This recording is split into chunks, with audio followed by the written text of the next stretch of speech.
بسم الله الرحمن الرحيم والصلاة والسلام على سيدنا محمد وآله وصحبه أجمعين. Normalement, dans tout discours, il faut d'abord définir le sujet, définir l'auditoire, choisir la langue. Pour une fois, je n'ai aucune précision, sincèrement.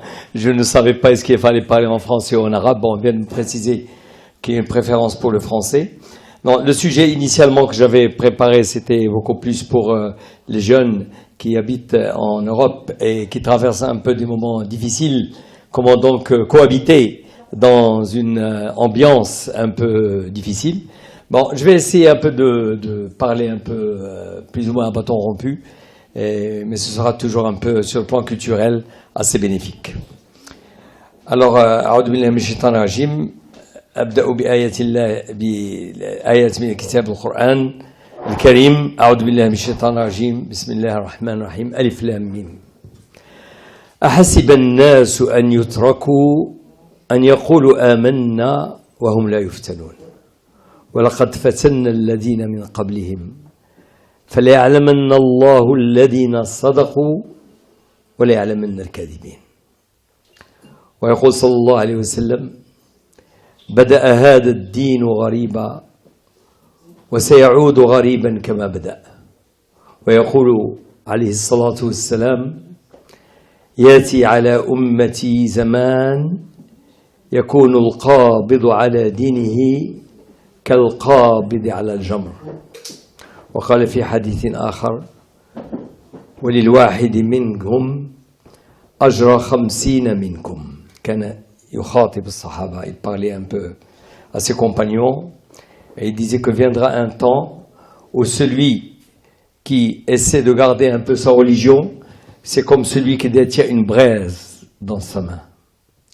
Et celui qui tient cette braise, il aura comme récompense 50 fois la récompense de ce que vous faites à ses compagnons. Et lui ont dit: Awa minhum ya Rasulallah, vous voulez dire 50 de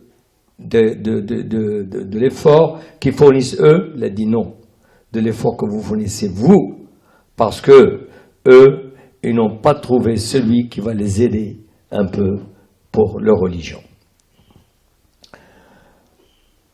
ويقول صلى الله عليه وسلم: إن من ورائكم أيام الصبر. Viendra un temps où vous aurez vraiment besoin de patience, parce que les choses ne se passent pas toujours comme on voudrait.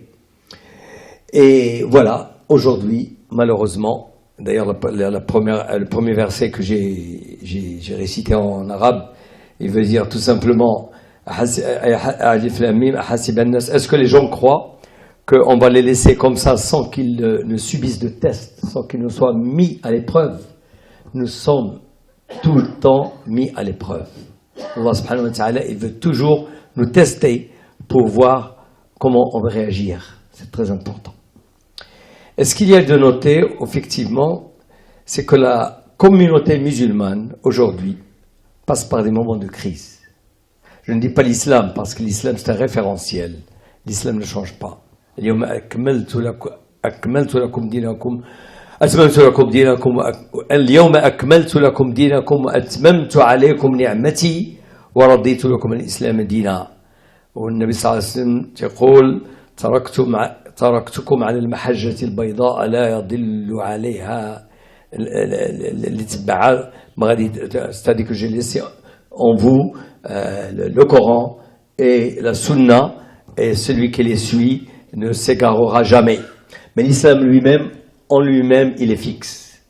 Mais c'est la communauté musulmane qui connaît des hauts et des bas. Et aujourd'hui, nous connaissons vraiment des bas. Nous passons par des crises un peu partout. D'ailleurs, c'est ce que nous remarquons un peu. Ça, c'est tout à fait normal.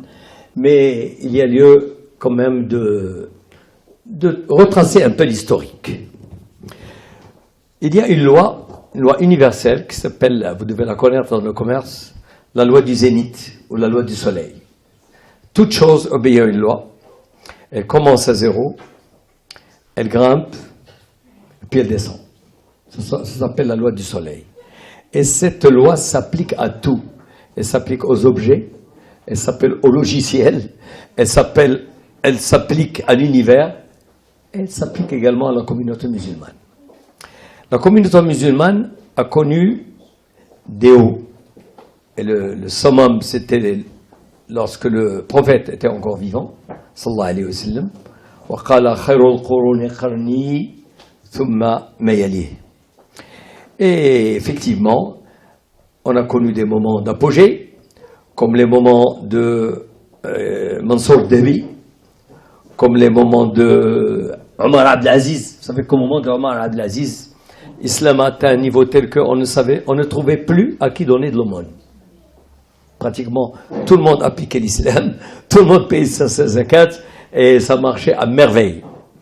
Et récemment, donc, je dis récemment parce que dans l'histoire, parler de 100 ans, de 300 ans, c'est comme hier. Il ne faut pas oublier que la civilisation musulmane a été à son apogée en Andalousie. Effectivement, nous sommes rentrés en Andalousie en l'an 711 et nous sommes restés là-bas jusqu'en 1492, mi-siècle. Et en Andalousie, c'était le rayonnement de l'islam. Et l'Andalousie, c'est un peu, si vous voulez dire, c'est comme aujourd'hui les États-Unis ou peut-être la Chine. Les plus grands savants qu'a connu l'histoire étaient en Andalousie.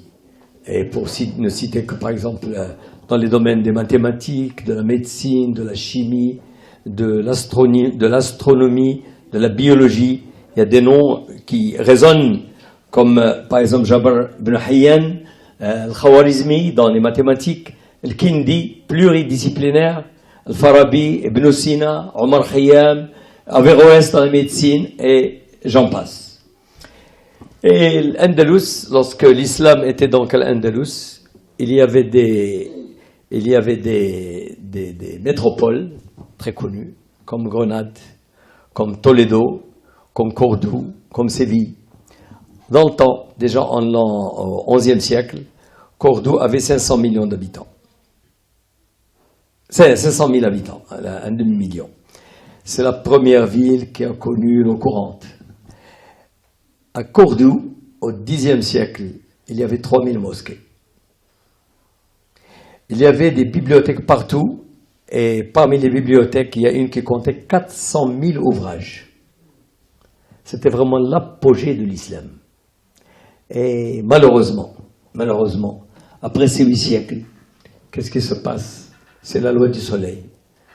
On a connu l'apogée, et puis après, il y a eu la décadence. Et cette décadence a atteint un niveau tel que on était pratiquement exclu de l'Andalousie. Et celui qui continuait à dire « La ilaha illallah » était persécuté. Il n'avait plus le choix, ou être brûlé, ou décapité, ou il doit pratiquement quitter l'Espagne. Et c'est pour ça qu'ils sont tous revenus s'installer au Maroc, en Afrique du Nord, et ils ont commencé à s'installer à Chaoun. Et de Chaoun, il y a eu des dispatchs, les Michel Titouane, les Michel Sla, les Michel Fès, les Michel Marrakech. Et ils sont revenus avec le trésor qu'ils avaient malheureusement. Et c'est là où il y avait des noms, il y avait même des juifs là, qui étaient retournés. Et voilà, la loi du zénith, la loi du soleil s'est appliquée à notre civilisation musulmane, et c'est la vie. C'est la vie. Et d'ailleurs, qu'est-ce qui est resté après ce retour d'Andalousie? Il ne restait plus que les larmes pour pleurer. Il y a parmi les poètes, Rondi, qui a pratiquement récité de la poésie qui est restée dans l'histoire. Malheureusement, je ne peux pas la traduire, mais je vais la lire quelques versets.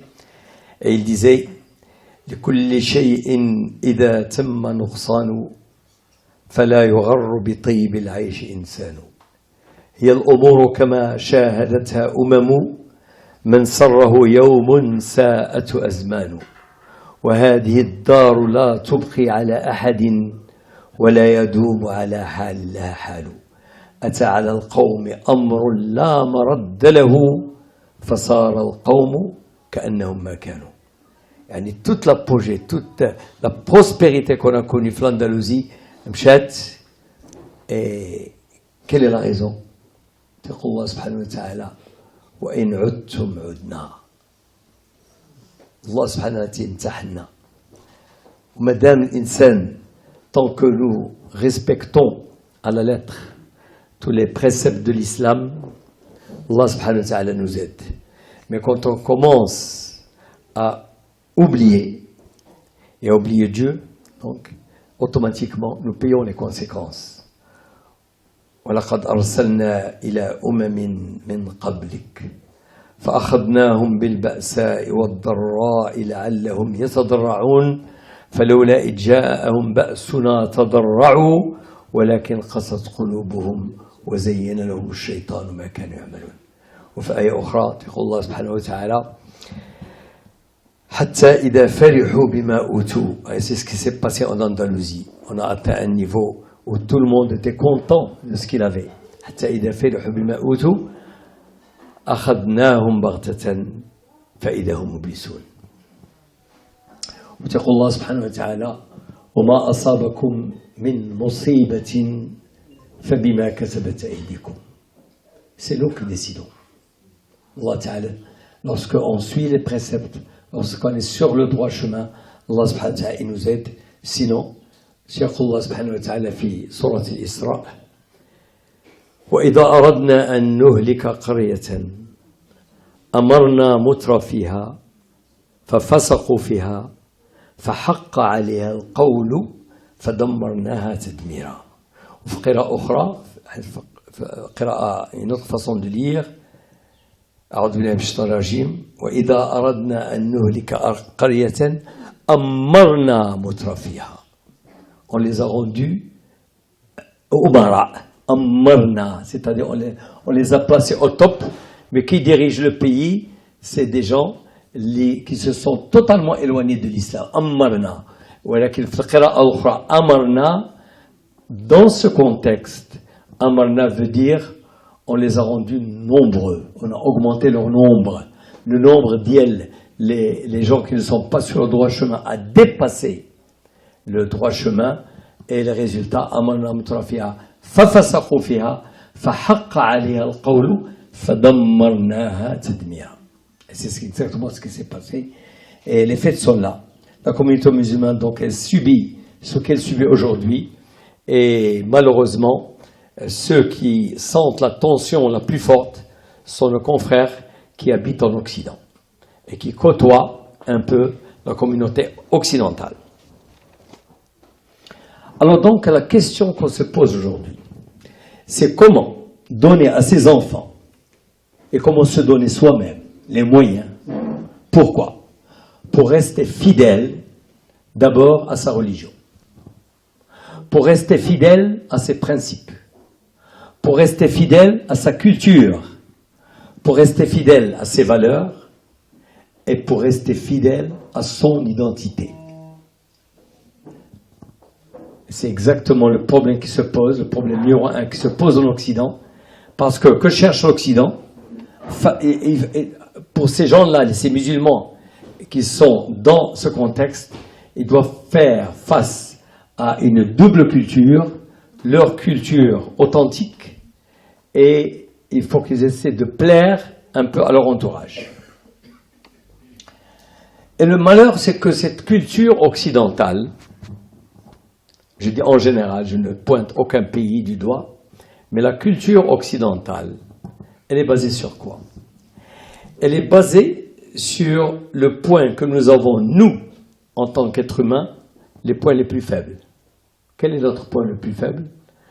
C'est le plaisir, c'est l'argent, c'est les distractions. Et ça ne fait que souligner ce qu'a dit Allah subhanahu wa ta'ala, Zuyyina linnas, celui qui nous a fabriqués, celui qui nous a conçus, et qui détient en nous, qui détient un peu notre catalogue de fabrication. Il sait ce que nous voulons, ce que nous aimons. Zuyyina linnas, hubbu shahawat, min al-nisa'i wal-banin, wal-qanatir al-muqantarati min al-dhahabi, wal-fiddati wal-khayl al-musawwamati wal-an'ami wal-harth. ذلك متاع الحياة الدنيا Wallahu indahu husnul ma'ab. Les Occidentaux ont su nous prendre par notre point le plus faible. Allah subhanahu wa ta'ala, il nous rappelle toujours, il dit, je vous ai fabriqué sous ce modèle, mais ne vous laissez pas un peu trahir par ce monde ici-bas. Et là, j'insiste toujours sur un point très important, quelque chose qui caractérise un peu notre monde, je l'ai dit à plusieurs reprises, c'est l'éphémérité. C'est le fait que ce monde ne dure que très très peu de temps. Le meilleur d'entre nous, il vit 80 ans, 90 ans, mais si jamais il atteint les 90 ans, desquels il faut soustraire la partie d'enfance, desquels il faut peut-être soustraire la partie supérieure de notre âge, où on n'est pas totalement en bonne forme, et finalement ça va passer, le monde passe. Et qu'est-ce que nous avons semé? Qu'est-ce que nous avons semé dans ce monde pour qu'on puisse le récolter dans l'au-delà? Et là, nous, malheureusement, dans la société occidentale, soit on est attiré, soit on est donc automatiquement entraîné par le courant, soit il y a une certaine résistance. Et cette résistance, c'est sur laquelle je voudrais donc insister. Et c'est très difficile. Et c'est de l'Allah Ta'ala qui nous recommande sabr. Absolument qu'on fasse preuve d'une très grande patience pour résister devant les tentations et pour appliquer la vraie religion dans les pays occidentaux. Mais que demandent de nous ces occidentaux? Ils demandent à ce qu'il y ait une certaine intégration. D'ailleurs, ils se plaignent toujours pour dire oui, telle communauté ne s'est pas intégrée. La communauté soit marocaine, soit algérienne, ceci, ne s'est pas intégrée. Alors que peut-être les Italiens ou les Romains, lorsqu'ils ont intégré leur société, automatiquement, ils ont fusionné. Qu'est-ce que c'est qu'intégrer cette culture? C'est pratiquement les suivre dans tout leur système. Et ça va totalement en contradiction avec notre religion. Pourquoi? Parce que nous, notre devise numéro 1 est très simple. Qul inna salati wa nusuki wa mahyaya wa mamati lillahi rabbil alamin. La sharika lah wa bidhalika umirtu wa ana awwalul muslimin.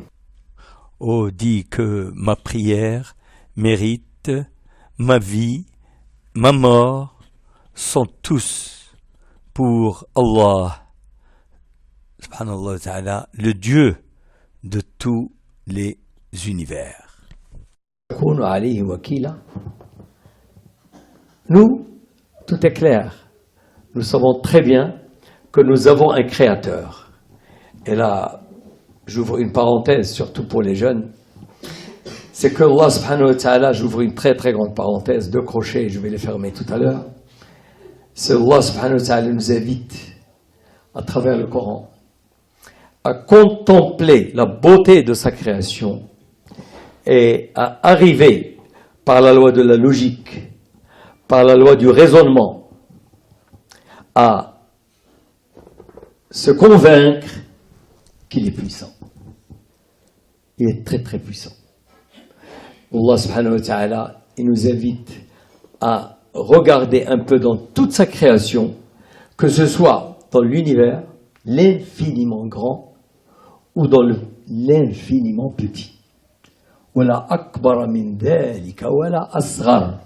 Et Allah ta'ala, il parle toujours c'est radial akbar wa asghar. On n'atteindra jamais le plus grand, on n'atteindra jamais le plus petit.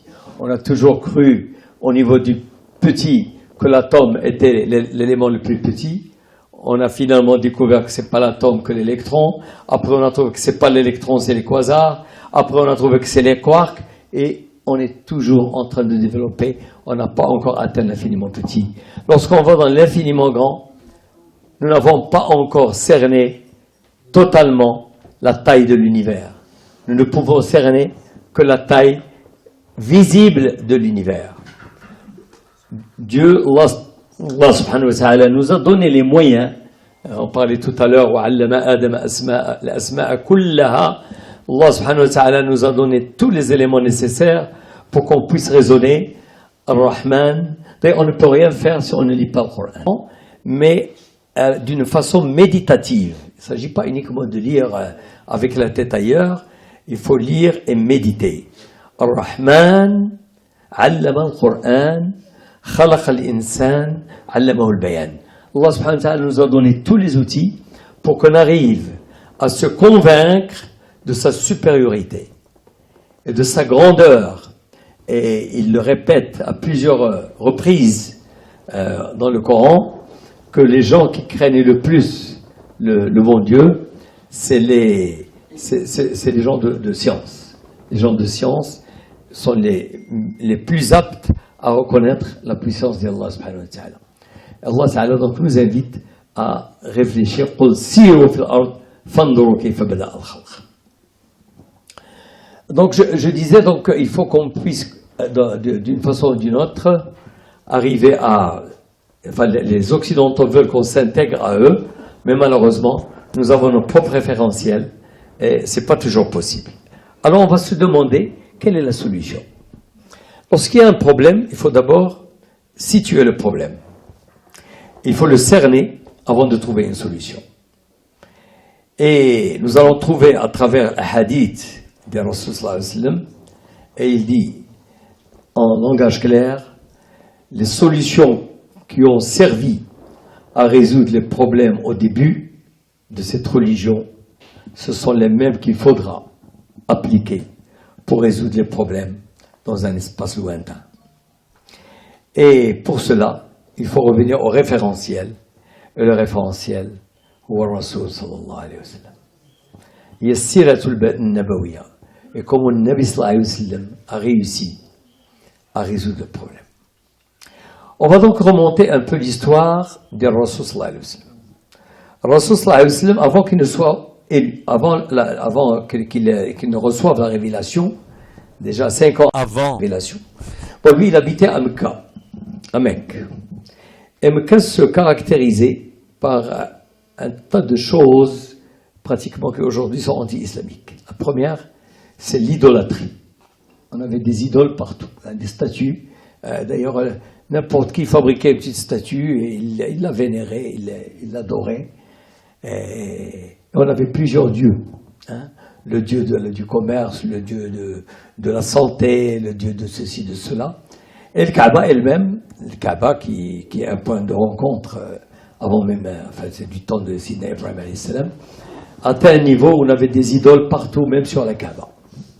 Et c'était profondément enraciné dans la tête des gens, comme quoi ces idoles, un peu ces statuettes, avaient un effet, c'est que c'était leur dieu dans le temps. Vous ne pouvez même pas discuter de... Donc il y avait l'idolâtrie, les idoles. Il y avait pratiquement la loi du plus fort. Il y avait la tribalité, c'est-à-dire Quraysh, ils sont supérieurs à ceux de... Donc il y avait un certain nombre de tribus. Il y avait, parmi les choses que le cerveau n'acceptait pas, par exemple, on enterrait les filles, bébés, vivantes, parce que les Arabes avaient un certain honneur, et lorsqu'ils avaient une fille, ils ne voulaient même pas que les gens le sachent, on enterrait les filles vivantes. Et Sidna Muhammad sallallahu alayhi wa sallam, de par instinct, il n'arrivait pas à accepter un peu tout cet environnement. Mais il ne pouvait rien. Il était sur un peu les traces de ce qu'on appelle fitra, ou pratiquement le Sidna Ibrahim alayhi salam, et il se recueillait de temps en temps dans la grotte de Hira. Il allait dans une grotte, il s'isolait et il méditait, tout en exprimant un peu son mécontentement vis-à-vis de la société. Et il a fallu attendre qu'il ait l'âge de 40 ans.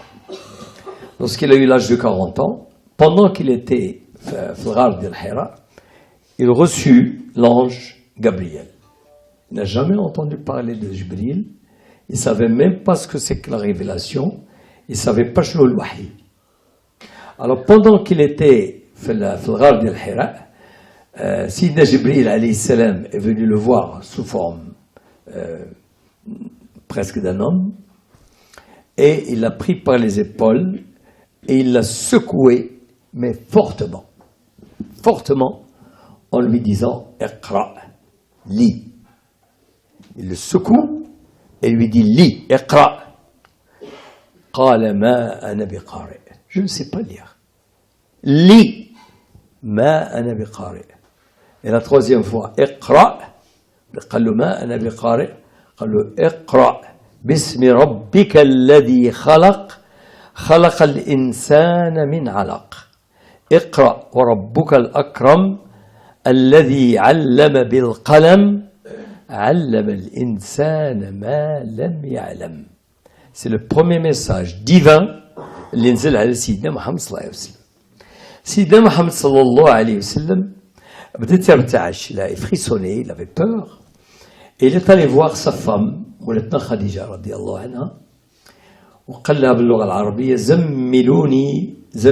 C'est-à-dire recouvrez-moi là, je frissonne, il a peur, c'est pas exactement ce qui lui est arrivé. Il savait pas que c'était une révélation. ما عرفش الوحي, ما عمره سمع بالوحي. زملوني. شوف l'importance d'une femme, comment elle l'a réconforté. قالت له calme-toi, والله لن يخيبك الله. كانت شي وحده اللي هذا تقول له واش حماقيتي انت اللي تجنون. قالت له فانك تعين الضعيف وتصل الرحيم وتحسن. بقات تخرج له tous les points positifs qu'il avait. فاطمه تقول له انت راك تدوخ خلاص داير شي دار. Elle lui sortait, et ça c'est un niveau très très élevé pour ceux qui ont fait de la psychologie, tous ceux qui ont fait un peu de sciences humaines. C'est un degré très très élevé. N'oubliez pas que nous sommes au 7e siècle, il y a 1400 ans. Elle lui a donné confiance en lui. Elle lui dit, bon, on va régler ça. Elle est allée voir Waraqat ibn Nawfal. C'était son cousin. Et Waraqat ibn Nawfal, n'oubliez pas que l'islam n'est pas encore arrivé. Il y avait encore un effet énorme du christianisme. Il y avait que le kitab. Allah Ta'ala يقول في الكتاب في القرآن وإن من أهل الكتاب لمن يؤمن بالله وما أنزل إليكم وما أنزل إليهم خاشعين لله لا يشترون بآيات الله ثمنا قليلا أولئك لهم أجر عند ربهم إن الله سريع الحساب. Il y avait encore donc l'effet des gens du christianisme. Il y avait encore des rabbins qui étaient encore qui croyaient en un Dieu unique. Alors مشات عنده مولاتنا خديجة ومشى مع سيدنا محمد صلى الله عليه وسلم et ils lui ont expliqué ce qui est arrivé à سيدنا محمد صلى الله عليه وسلم. J'ai du coup Waraqat ibn Nawfal qui était âgé قال له والله d'après ce que tu viens de me raconter والله إنك للرسول المبشر في الإنجيل. C'est de toi qu'on parle d'ailleurs ومبشرا برسول ياتي من بعدي اسمه أحمد. Il y a mon fils qui vient de m'apprendre une chose, كلمة محمد موجودة حتى في الكتب ديال الهنود il y a plus de 4000 ans. محمد. إذن قال له أنت هو الرسول المبشر. C'est toi qu'on attendait. Et il a dit une phrase يا ليتني أعيش حتى يخرجك قومك. قال له si au moins je pouvais rester en vie jusqu'à ce que je voie ton peuple te faire sortir de ton propre pays. يا ليتني أعيش حتى أرى يخرجك قومك. قال له النبي صلى الله عليه وسلم أو مخرجيهم ils vont me sortir de. قال له الله الشيء اللي غادي تجيبيه donc le message que tu vas apporter est digne de ton exclusion. والنبي صلى الله عليه وسلم il frémissait et peu de temps après داك اللي غادي ينزل عليه الوحي après un certain temps وغادي ينزلوا عليه جوج صور ومنهم يا أيها المزمل. Et oh, toi qui demandes à ta femme de te couvrir, oh, ya ayyuhal muzammil. Et il va lui donner un ordre extrêmement difficile. يا أيها المزمل قم الليل إلا قليلا نصفه أو انقص منه قليلا أو زد عليه ورتل القرآن ترتيلا إنا سنلقي عليك قولا ثقيلا إن ناشئة الليل هي أشد وطئا وأقوى مقيلا. Allah subhanahu wa ta'ala veut former cette personne, Sayyidina Muhammad sallallahu alayhi wa sallam, mais d'une façon divine. La première, lis. Et quand tu interprètes lis, ça veut dire cherche à acquérir la connaissance. C'est la base. Et il faut d'abord qu'il se purifie lui-même. Et pour se purifier, Allah subhanahu wa ta'ala lui ordonne de faire la prière à longueur de nuit. Si pour nous, la prière de la nuit n'est que, entre guillemets, un dessert, on n'est pas obligé de la faire, mais nous avons énormément de récompenses si on l'a fait. Pour le Nabi sallallahu alayhi wa sallam, malheureusement, c'est un ordre. نهار فاش نزلت عليه الآية ما بقاش يعرف الناس. قالت له من بعد جات مولاتنا عائشة قالت له يا رسول الله أتنام؟ قال عيني تنام وقلبي لا ينام. النبي صلى الله عليه وسلم.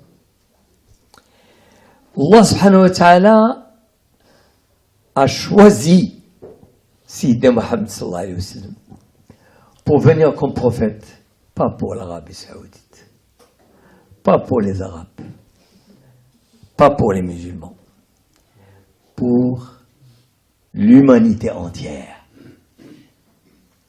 أرسلناك للناس كافة للناس كافة. Donc il faut qu'il soit formé pour faire face à cette mission. يقول الله سبحانه وتعالى ونفس وما سواها فألهمها فجورها وتقواها قد أفلح من زكاها وقد خاب من دساها. Notre nafs ديالنا, toute la nafs ديالنا, elle comporte les deux. Elle comporte le côté positif et elle comporte le côté négatif. Et nous tenons en nous le choix total. Soit on peut la faire pencher vers le bien, comme on peut la faire pencher vers le mal. Donc, ce qui demande, قد أفلح من زكاها, c'est Dieu, Allah Ta'ala, veut qu'on la purifie. Az-zaka, c'est la purification. D'ailleurs, le mot zakat dit le flus, c'est la purification de l'argent. Nabi sallallahu alayhi wa sallam, Allah Ta'ala lui demande de s'auto-purifier. Donc, il lui apprend qu'il faut acquérir la connaissance et il lui ordonne de faire la prière la nuit. Alors, pourquoi la nuit et pas le jour? Nous savons très bien aujourd'hui que lorsque tu fais la prière le jour, ben, d'abord, ça peut avoir un aspect de show-off. Oui, regardez-moi, je suis en train de faire la prière. Rien. Deuxièmement, on est très perturbé. Preuve en est, tu peux arrêter, le téléphone t'arrête. Malheureusement, le jour, on est totalement distrait. Alors que la nuit, lorsque tu te lèves seul, tu es seul, tu es en pleine méditation et tu es en pleine connexion avec ton Créateur. Allah subhanahu wa ta'ala يقول لنا باللي نضنا في نص الليل تنتناجاو يقول لك الله سبحانه وتعالى يتجلى إلى السماء الدنيا. Dieu, avec toute sa grandeur et sa majesté, il va descendre le ciel de la terre. في الثلث الآخر من الليل. وتيقول لك اللي عنده شي حاجة يطلبها. الله تعالى تسمعك. سبحانه لا إله إلا هو. إذا الله تعالى a demandé Sayyidina Muhammad sallallahu alayhi wa sallam, en plus du savoir, de s'auto-purifier. Donc il va commencer à s'auto-purifier avec la prière et il va recevoir un premier ordre في سورة الحجر يقول الله سبحانه وتعالى وأنذر عشيرتك الأقربين. Donc tu t'auto-purifies, tu vas chercher à acquérir les connaissances, mais commence à prêcher auprès de tes proches, ta famille la plus proche. وأنذر عشيرتك الأقربين. Il ne lui a pas encore demandé d'élargir le cercle, mais déjà de former, de prêcher au sein de sa femme et ses enfants, ses oncles, etc. Allah subhanahu wa ta'ala va l'aider dans cet esprit. Et d'ailleurs, malheureusement, il va cesser la révélation. Pour une raison. Au point que Sayyidina Muhammad sallallahu alayhi wa sallam avait commencé à avoir vraiment peur. Et il se demandait s'il n'avait pas commis une erreur auprès d'Allah subhanahu wa ta'ala pour que le wahy s'arrête. Et heureusement, d'après l'ulama, كان اللي تيقول أن الوحي تقطع عام ونص وكاين اللي تيقول أنه تقطع عليه 3 سنين وغادي تجيه بعد هذا الانقطاع تيجي سورة الضحى نزلت عليه والضحى والليل إذا سجى ما ودعك ربك وما قلى. Je t'ai pas oublié. Mais il a laissé un peu la marmite mijoter pour qu'il puisse se préparer pour sa mission principale.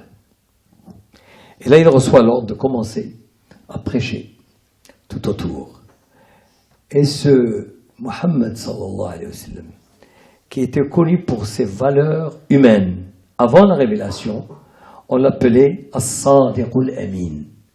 C'est-à-dire, tout le monde reconnaissait que c'est un homme de vérité.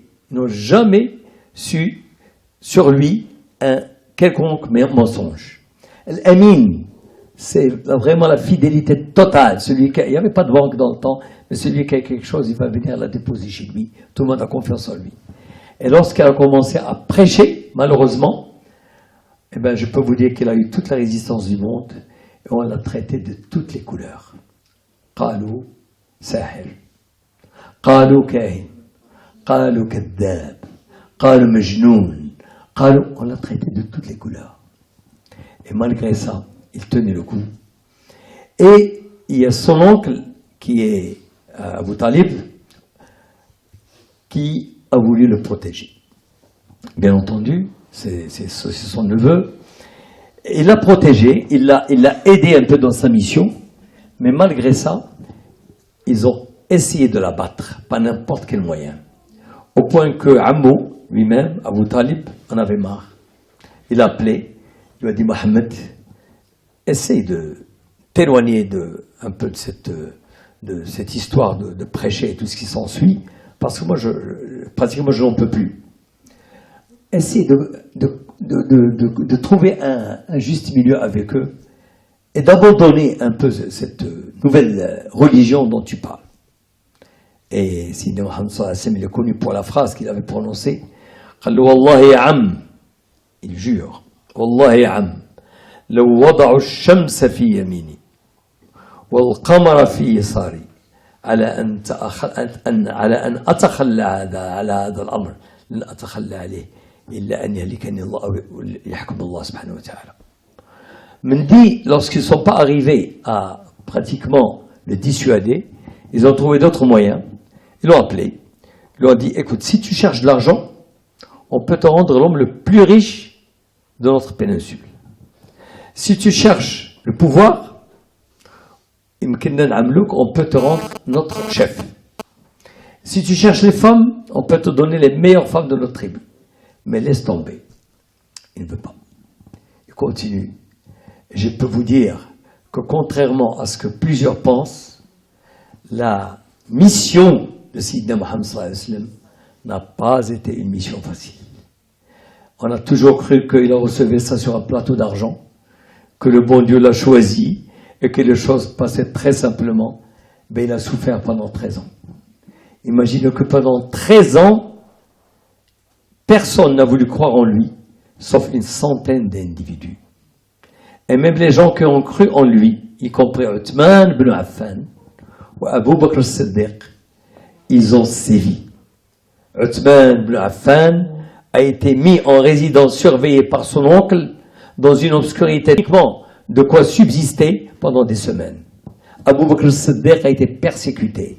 Ils ont marché sur lui. Nabi sallallahu alayhi wa sallam, chaque fois qu'il voulait faire sa prière à côté de Kaaba, il a atteint un niveau où Hajakum, ils ont pris pratiquement les excréments des ibil, les chameaux, et même les tripes des chameaux, et l'ont jeté un peu sur sa tête. Nabi sallallahu alayhi wa sallam a atteint un niveau inimaginable. Il a vraiment souffert pendant 13 ans. Mais à part Allah subhanahu wa ta'ala, ce qu'on appelle hikmah, la sagesse. D'ailleurs, entre autres, sur son chemin, chaque fois qu'il passait, il y avait quelqu'un qui jetait les ordures sur Nabi sallallahu alayhi wa sallam tous les jours. Et qu'est-ce qu'il faisait? Il écartait, il passait. Un jour, Adaxi n'a pas jeté l'ordure. Les ordures, la moindre des choses, il les ordures, il est allé taper à sa porte. Il dit salam alaikum. قال له جيت نطمئن على الصحة ديالك ياك لاباس لأن ما لحتيش عليه الزبل هاد النهار. يعني regardez ادفع بالتي هي أحسن. النبي صلى الله عليه وسلم c'était la sagesse pure, الحكمة. الحكمة n'est pas donnée à tout le monde. Ou le hilm, c'est vraiment la sagesse pure. Alors le Nabi sallallahu alayhi wa sallam nous donne donc nous donne une leçon de comment se comporter. Si aujourd'hui on va trouver des résistances auprès des pays occidentaux, ou là pour ceux qui vont faire leurs études à l'étranger, il faut qu'ils s'attendent effectivement à faire preuve d'une certaine patience. Il faut toujours revenir au référentiel, et le référentiel ou l'islam.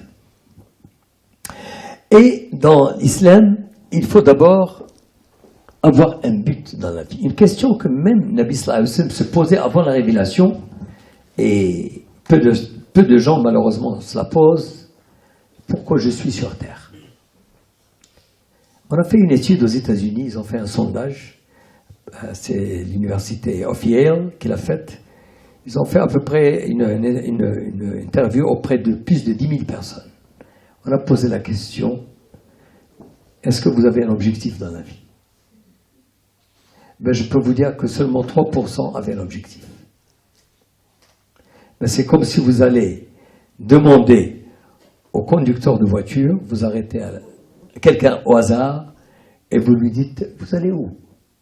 Il serait inimaginable qu'il vous réponde: je ne sais pas où je vais, je prends la voiture. Et bien malheureusement, dans la vie, si le conducteur il prend son volant, il sait où il va, il faut que nous tous, il faut que nous sachions où nous allons. Et malheureusement, il n'y a que 3% qui savent où ils vont. Et quel est vraiment notre but? Il y a des gens qui vont vous répondre: oui, vous savez, moi, mon but dans la vie, c'est de réussir dans la vie. Qu'est-ce que c'est que réussir dans la vie? Moi, je ne sais pas ce que c'est que réussir dans la vie. Réussir, c'est quoi? Vous allez me dire: oui, d'abord, je veux réussir mes études. Oui, peut-être, c'est une étape. Et après? Oui, une fois que je réussis mes études, je voudrais bien décrocher un emploi stable avec... Oui, c'est peut-être une partie. Et après? Oui, je voudrais me marier, fonder un foyer, avoir des enfants. Et après? Oui, je voudrais que mes enfants grandissent et qu'ils aillent dans les meilleures écoles. Et après? Que les enfants, eux aussi... Et on va... Et jusqu'où? Est-ce que ça, c'est un objectif? Ce ne sont pas des objectifs. L'objectif, c'est d'avoir une cible bien précise. Est-ce que vous savez notre objectif tous, en tant que musulmans? Nous avons un seul objectif. C'est le paradis. Notre but, c'est de rentrer au paradis. ولقى سيدنا عمر بن الخطاب: المبشر بالجنة والله لن أأمن من ضع. Il jure que lorsqu'il posera sa première jambe Jannah, mais et c'est ça notre objectif. Et lorsqu'on a un objectif, est-ce que vous savez ce que c'est que le bonheur dans la vie? Allez chercher dans les livres, allez chercher dans tous les livres que vous cherchez, qu'est-ce que c'est que le bonheur? Prenez le dictionnaire, vous voyez ce que c'est que le bonheur. D'abord, dans les pays occidentaux, on va vous dire ce que c'est que le bonheur. C'est d'avoir de l'argent, c'est d'avoir, disons, tout ce qu'on veut, avoir une très belle voiture, avoir une villa, avoir fréquenté des clubs de sport de haut niveau. Est-ce que vraiment c'est un bonheur? Malheureusement, je peux vous dire que c'est pas un bonheur. On a connu des milliardaires qui sont malheureux. Et inversement, on a connu des gens très pauvres. Moi, je connais un gars, mais je suis pauvre. C'est vraiment le b.a.-ba, et je peux vous dire qu'il était heureux à 100%. Alors, qu'est-ce que c'est que le bonheur? Le bonheur est défini comme, tenez-vous bien, c'est l'adéquation entre l'acte et le but. C'est ça le bonheur. C'est l'adéquation entre l'acte et le but, et je vais vous expliquer ce que c'est. Prenons un étudiant. Un étudiant qui doit aller passer un examen à Paris, lundi. Et cet examen, il est déterminant pour le restant de ses études. Il atterrit à Paris un jeudi soir, on le loge dans un hôtel 5 étoiles. On vient le chercher en limousine, on l'emmène dans un hôtel 5 étoiles, et là, il trouve d'autres amis qui lui disent, écoute, tu es à Paris, on va t'emmener dans les meilleurs clubs, dans les meilleurs cabarets, tout ce qui s'ensuit. Et il a l'examen lundi. Sincèrement, si on l'emmène dans ces clubs ou là, les boîtes de nuit, est-ce qu'il sera heureux? À mon sens, non. Parce qu'il a la tête qui n'est pas tranquille. Il a un examen lundi. Mais par contre, si on vient le chercher le jeudi et on l'emmène dans une hutte, dans une cabane terre à terre, il y a même à peine de quoi lire et écrire, et il trouve des amis qui ont le même examen que lui, et ils vont potasser ensemble, il sera l'homme le plus heureux. Pourquoi? Parce que l'action qu'il mène en ce moment, elle est conforme à son but. Il est heureux. Prenez également un commerçant. Prenez une épicerie. Une épicerie, un épicier, à qui on va tendre un fauteuil très confortable, on va le mettre dans son épicerie, on va lui faire de la musique, on va lui servir du thé à longueur de journée, mais il n'y a pas un seul client. Est-ce qu'il est content? Il n'est pas content. Mais par contre, s'il a des clients qui se déferlent devant sa boutique, il est prêt à abandonner même son déjeuner. Il est prêt à ne pas s'asseoir, à rester à longueur de journée en train de monter et de descendre pour servir ses clients, parce que l'action qu'il mène est conforme à son but qui est de gagner de l'argent. Et bien, quand on a un but, il faut que toutes les actions que nous menions aillent dans le sens de ce but, et c'est ça le bonheur. وَفَرِحُوا بِالْحَيَاةِ الدُّنْيَا وَمَا الْحَيَاةُ الدُّنْيَا فِي الْآخِرَةِ إِلَّا مَتَاعٌ وَيَقُولُ الَّذِينَ كَفَرُوا لَوْلَا أُنْزِلَ عَلَيْهِ آيَةٌ مِنْ رَبِّهِ قُلْ إِنَّ اللَّهَ يُضِلُّ مَن يَشَاءُ وَيَهْدِي مَن يَشَاءُ. تتقي الله سبحانه وتعالى. أعوذ بالله من الشيطان الرجيم. Qu'est-ce que c'est que le bonheur dans le Coran?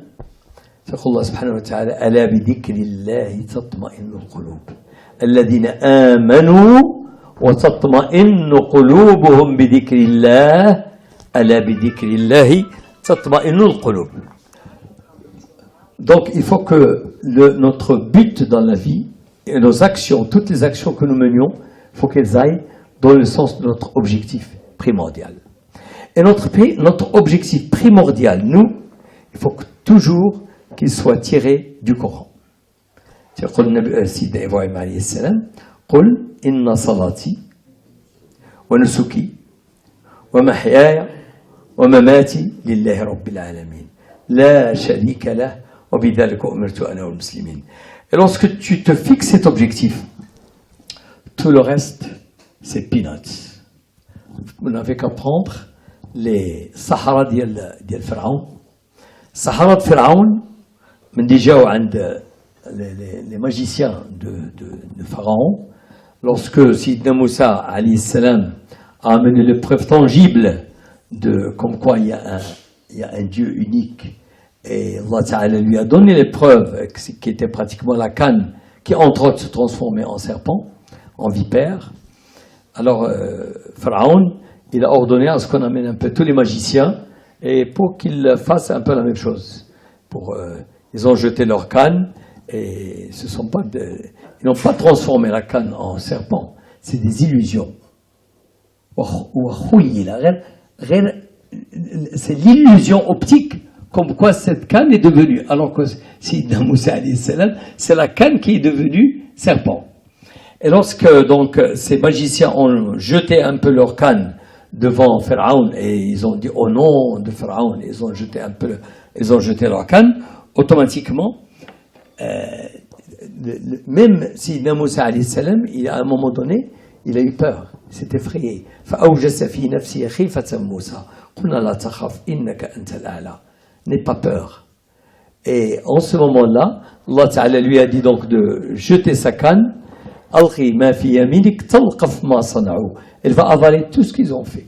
Et lorsque la canne de Moussa a avalé un peu tout ce qu'ils ont fait, quels sont les premiers qui vont croire? C'est les magiciens. Automatiquement, وأوحينا إلى موسى أن ألق عصاك فإذا هي تلقف ما يأفكون فوقع الحق وبطل ما كانوا يعملون وغلبوا هنالك وانقلبوا صاغرين وألقي السحرة ساجدين. Automatiquement les magiciens se sont prosternés. Alors lorsqu'ils se sont prosternés, bien sûr c'est une humiliation pour Pharaon. Une humiliation. Pharaon donc automatiquement je vais pratiquement vous amputer les jambes et les bras, et je vais pratiquement vous faire subir toutes les tortures du monde. Devant ça, fais ce que tu veux. إنما تقضي هذه الحياة الدنيا إنا آمنا بربنا ليغفر لنا خطايانا وما أكرهتنا عليه السحر والله خير وأبقى. Et c'est ça le point le plus important, c'est que les magiciens, le but d'Yalhum étant, donc lorsqu'ils ont vu la vérité, le but c'est d'atteindre le paradis. Donc tout ce qui va se passer entre-temps, pour eux, ça ne les inquiète pas, au point que même les amputés de leurs bras et de leurs jambes, pour eux c'est rien du tout. Et c'est pour ça que donc il faut que tout ce que nous faisons nous, fait l'islam, tout revient à Allah subhanahu wa ta'ala. Aïe haraka, aïe but, et tu dois observer ça dans toutes tes actions. Ittaqullah, dans tout ce que tu fais, que ce soit fait les actions quotidiennes, que ce soit fait le bienfait que tu fais, tout, tu dois observer le but primordial, wa huwa irda Allah subhanahu wa ta'ala. Et donc finalement, pour conclure, donc c'est le prospectus pratiquement qu'il faut utiliser pour combattre et pour surmonter un peu toutes les difficultés que nous rencontrons un peu dans notre vie quotidienne, c'est effectivement de الرجوع إلى التقوى وأختم بالحديث ديال ابن عباس qui est le hadith ديال سيدنا ابن عباس عليه السلام. Ibn Abbas il avait à peu près 13 ans, il était يجي النبي صلى الله عليه وسلم متخاه وكان طالع مع النبي صلى الله عليه وسلم sur le mulet وجاء النبي صلى الله عليه وسلم قال له يا غلام أعلمك كلمات, je t'apprends quelques mots. تقول له احفظ الله يحفظك, احفظ الله تجده تجاهك, اعرف الله في الرخاء يعرفك في الشدة. يا غلام اعلم أنه لو اجتمعت الأمة على أن يأتوك أن ينفعوك بشيء لن ينفعوك إلا بشيء كتب الله لك, ولو اجتمعوا على أن يضروك لن يضروك إلا بشيء كتب الله عليك, رفعت الأقلام وطويت الصحف. بحيث الإنسان en tant que musulman, on doit garder dans notre tête une seule chose, وَوَتَّكْلَنْ عَلَى اللَّهِ وَتَوَكَّلْ عَلى الْحَيِّ الْقَيُّومِ, et ça se répète plusieurs fois dans le Coran, توكل على Allah subhanahu wa ta'ala dans tous les domaines, que ce soit dans tes études, que ce soit dans ton commerce, que ce soit dans tout, وَتَوَكَّلْ عَلى الْحَيِّ الَّذِي لَا يَمُوتُ وَسَبِّحْ بِحَمْدِهِ. D'ailleurs, même quand on parle de stress, le Nabi sallallahu alayhi wa sallam est stressé. Bon, bien sûr, il est stressé, c'est tout à fait normal, c'est son côté un peu humain. Allah Ta'ala lui avait donné la recette pour surmonter un peu le stress. C'est قل له في آخر سورة الحجر قد نعلم أنك يضيق صدرك بما يقولون. Tu stresses énormément au travers de tout ce qu'on te reproche. قد نعلم أنك يضيق صدرك بما يقولون. Quelle est la solution? فسبح بحمد ربك وكن من الساجدين واعبد ربك حتى يأتيك اليقين. Je crois que je vais clôturer à ce niveau. اللهم صل على سيدنا محمد وعلى آله وصحبه أجمعين. اللهم اهدنا فيمن هديت وعافنا فيمن عافيت وتولنا فيمن توليت وبارك لنا فيما أعطيت وقنا واصرف عنا شر ما قضيت فإنك تقضي ولا يقضى عليك إنه لا يذل من واليت ولا يعز من عاديت تباركت ربنا وتعاليت. اللهم اقسم لنا من خشيتك ما تحول به بيننا وبين معصيتك ومن اليقين ما تهون به علينا مصائب الدنيا ومن رحمتك وطاعتك ما تبلغنا بجنتك ومتعنا اللهم بأسماعنا وأبصارنا وعافيتنا وقوتنا ما أحييتنا واجعل الوارث منا واجعل ثأرنا على من ظلمنا وانصرنا على من عادانا ولا تجعل مصيبتنا في ديننا وكلنا ولا تكون علينا. اللهم ارحمنا وارحم والدينا وارحم جميع المسلمين والمسلمات أحياء منهم وأموات. اللهم اصلحنا واصلح شبابنا. ربنا هب لنا من أزواجنا وذريتنا قرة أعين واجعلنا للمتقين إماما. رب اجعلني مقيم الصلاة ومن ذريتي ربنا وتقبل دعاء. اللهم صل على سيدنا محمد وعلى آله وصحبه أجمعين. ملك البلاد اللهم انصره. اللهم أعنا على المهمة التي كلفته بها. سبحان ربك رب العزة عما يصفون وسلام على المرسلين الحمد لله رب العالمين.